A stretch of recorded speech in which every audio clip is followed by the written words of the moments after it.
Namaste. Lot of dysgnathic jaw patient ask, can we fix our dysgnathic jaw problem only with the braces? So I will talk on this topic today.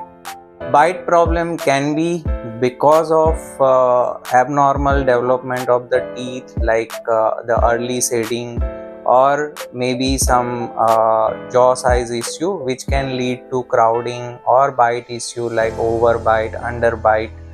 This problem can be because of the very mild dysgnathic jaw issues, like very mildly the jaws are like overgrown or undergrown, or this problem may be very severe where the dysgnathic jaw issue may be very severe, like the upper or the lower jaw has relatively overgrown or undergrown, or the size of the jaws are very small. So any jaw related issue, most of the time they require orthodontic treatment or braces treatment. So some selective mild dysgnathic jaw problem can be managed only with the braces treatment, but in case of moderate to severe or some mild cases also requires braces treatment along with the corrective jaw surgery. In case if we try to correct this jaw issues with the braces, then probably the early results might be good, because many people try to achieve a good bite with extraction, dental expansion, or some type of conservative treatment. But in long run, probably this compensated occlusion may not be a good idea, because in such cases there are very high chance of relapse.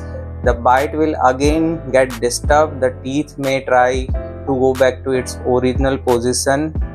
Another negative effect is because the tooth are not aligned as per the bone, so there may be some periodontal issue. The tooth support may become very weak, and the overall survival of teeth is compromised. Again, the bite is not settled as per the jaw position, so that can lead to some abnormal forces over the temporomandibular joint region, and which can lead to TMJ pain, muscle pain. So in general, it is recommended that when there is a jaw related issue, we do not suggest to compensate bite only with the braces treatment. Very selective cases, after discussion between orthodontist and surgeon, can be tried without surgery, but most of the time when there is a jaw discrepancy involved, they require both orthodontic treatment as well as corrective jaw surgery. If you have any doubt regarding this topic, you can contact us on our mobile number. Thank you for watching this video.